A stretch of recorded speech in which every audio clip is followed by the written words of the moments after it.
FC น้องฮักแพงตัดพ่อน้อยอกน้อยใจเพราะฮักแพงบ่ให้ความสนใจต่อเพจที่พ่อแม่สร้างขึ้นมาเพื่อเชียร์เพื่อผลักดันให้น้องฮักแพงว่าสั้นกราบทักทายสบายดี FC ทุกคนเนาะ FC ทุกท่านมาพบมาพ่อกับค่อยเจเบาลาวในคลิปนี้เป็นเรื่องราวข้อมูลข่าวสารเกี่ยวข้องกับตัวน้องฮักแพงหรือบ่เพราะว่าบุคคลนี้เพิ่นบ่แสดงตัวตนเพิ่นออกมาโพสต์แขวนไว้ที่บ้านฮักของน้องฮักแพงเพิ่นออกมาต่อว่าระบายความรู้สึกแบบลักษณะคือน้อยอกน้อยใจต่อน้องฮักแพงก่อนจะไปฟังเรื่องราวเต็มเฮาขอทักทายสบายดีแบบสไตล์ของเจเบาลาวมาในช่วงสายตอนนี้12 โมงแล้วพากันกินข้าวกินน้ำแล้วหรือยังทุกคนอากาศดีถึงขั้นว่าหนาวออกไปนอกถ้าบ่ได้ใส่เสื้อแขนยาวละแม่นหนาวจ้อยท่านผู้ชมเนาะกลับมาทักทายสบายดีมื้อนี้ก็ห่างหายกันไปหลายเติบเพราะว่าติดภารกิจบางสิ่งบางอย่างเจเบาลาวเนาะได้ออกไปรับจ็อบอีกแล้วดนมันจะมีงานเข้ามาเทื่อนึงเพื่อหาเงินซื้อข้าวซื้อน้ำสำหรับคลิปนั่นเป็นโตซ้ำห้องได้ก็เอาบ่ได้แล้วก็แล้วเพราะว่าเฮ็ดด้วยความฮักเฮ็ดด้วยความมักท่านผู้ชมเนาะคลิปนี้ก็เป็นเรื่องราวข่าวสารเกี่ยวกับ FC ของน้องฮักแพง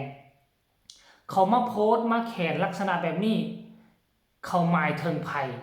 นั่นมันเป็นไปบ่ได้ต้องหมายถึงตัวน้องฮักแพงหรือบ่เนาะมันมี FC บางคนบางกลุ่มดนมันจะมีขึ้นมาตลอดท่านผู้ชมเนาะแล้วเดี๋ยวเจบอลาวจะพาทุกคนไปอ่านแล้วให้ทุกคนพากันวิเคราะห์ช่วยกันเบิ่งดูว่าความหมายนี่เขาหมายถึงผู้ใดหมายถึงศิลปินคนใดแต่ขอจำว่าเขาออกมาเคลื่อนไหวอยู่ที่เพจลักของน้องฮักแพงแต่เขาบ่แสดงตัวตนเนาะท่านผู้ชมเนาะนี่เพจนี่ชื่อว่าเพจบ้านฮักของน้องแพงเพิ่นออกมาโพสต์มาเขียนมาว่าจังไดเนาะลักษณะคือน้อยอกน้อยใจอีหยังบางอย่างเนาะเพจที่พ่อแม่เพิ่นเฮ็ดขึ้นมาเพื่อเชียร์เพื่อนำเสนอตัวเฮาก็ฮู้จักแซแน่ฮู้จักหยังให้เพิ่นนำเด้อล่ะฮู้จักหยังให้เพิ่นนำเด้อล่ะบ่แม่นบ่เคยถูกใจบ่เคยแชร์ให้เพิ่นเลยถ้าวันหนึ่งบ่มีไผเสียบ่มีไผนำเสนอเลยสิได้เงียบกิ๊บป่านเป่าซากเด้มีพ่อฮักแม่ฮักดีป่านนี้ก็สนใจใส่ใจเพิ่นแน่พวกเจ้าอ่านแบบนี้แล้วพวกเจ้าเข้าว่าจังไดนั่นหมายความว่าบุคคลคนนี้กำลังเกิดความบ่พอใจเพราะว่าน้องฮักแพงประพฤติตัวลักษณะคือเฮ็ดแบบเหินห่าง FC แฟนคลับหรือบ่ตามที่เราว่า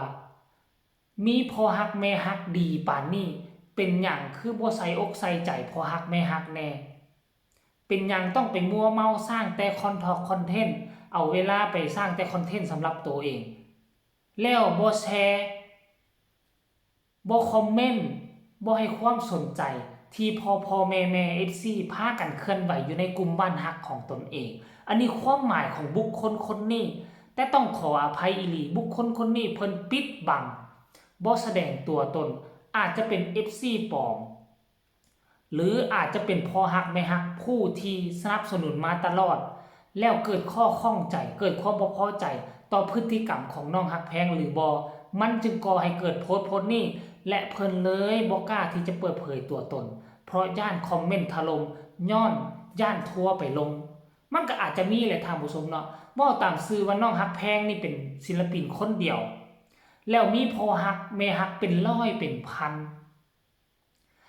จะให้น้องฮักแพงเข้ามาเทคแคร์ดูแลหมดทุกโพสต์หมดทุกการเคลื่อนไหวของพ่อฮักแม่ฮักมันก็อาจจะเป็นไปบ่ได้อันนี้ต้องเข้าข้างน้องฮักแพงแน่ท่านผู้ชมมันก็เป็นไปบ่ได้แต่ว่าความหมายของพ่อฮักแม่ฮักท่านนี่จะไปโจมตีแล้วก็บ่แม่นท่านผู้ชมในความรู้สึกถ้ากรณีว่าเฮานี่นะสนับสนุน กดไลค์กดแชร์เคลื่อนไหวเกี่ยวกับศิลปินคนนี้ตลอดแต่กลับบ่เห็นศิลปินคนนี้เข้ามาดูแลเข้ามาเทคแคร์บ่เอาหัวซาบ่เห็นหัวเฮาผู้ที่เป็นพ่อฮักไม่ฮักผู้ที่ลงทุนลงแรงเสียเวลามาเสียเขาก็อาจจะเกิดความน้อยอกน้อยใจก็เป็นได้ท่านผู้ชมเพราะฉะนั้นบ่ต้องโทษผู้ใดค่อยก็บ่ว่าน้องฮักแพงเป็นคนผิดและก็บ่ว่าพ่อฮักแม่ฮักคนนี้เป็นคนผิดต่างฝ่ายต่างมีเหตุผลของไผของมันเนาะก็เข้าใจแล้วแหละแต่ว่าอย่าลืมว่าบัดนี้เพจหลักของน้องฮักแพงนี่มีแต่เพจเดียวถูกสร้างตั้งมาโดยบอสโจก็คือเพจบ้างฮักของน้องฮักแพงแล้วได้รับการดูแลเบื้องต้นตอนทำอิฐละแมนคือน่าจะแมนทีมงานผู้บริหารอยู่ทางวงสาวน้อยนึงนั่นแหละที่ถึกมอบหมายให้มาดูแลเพจนี้ในเมื่อเพจนี้เป็นเพจหลักถูกต้องตามกฎระเบียบของวงสาวน้อยน้องฮักแพงกะควรจะเข้ามาดูแลสอดส่องเพจนี้มือละครั้งได้บ่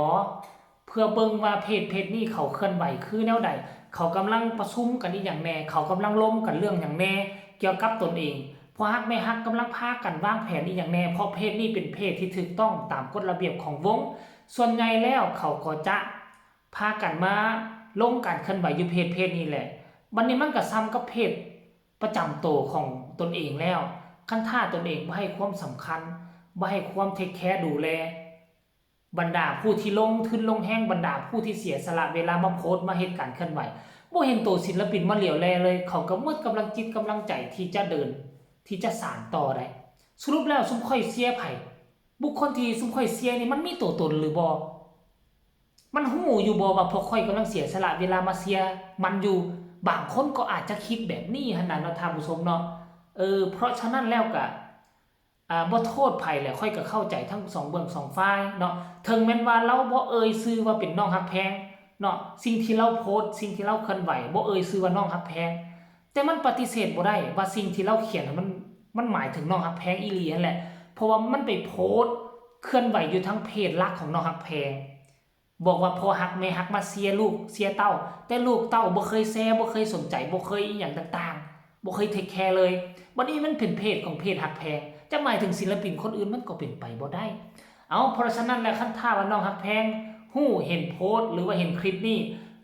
ก็เข้าไปสอดส่องเบิ่งเพจหลักของตัวเองแน่เนาะเป็นตาคอมเมนต์ก็เข้าไปคอมเมนต์เป็นตาเข้าไปแจมก็เข้าไปแจมเป็นตากดแชร์ก็กดแชร์เพื่อให้พ่อแม่ผู้ที่เขาตัดสินใจเสียสละเวลามาเสีย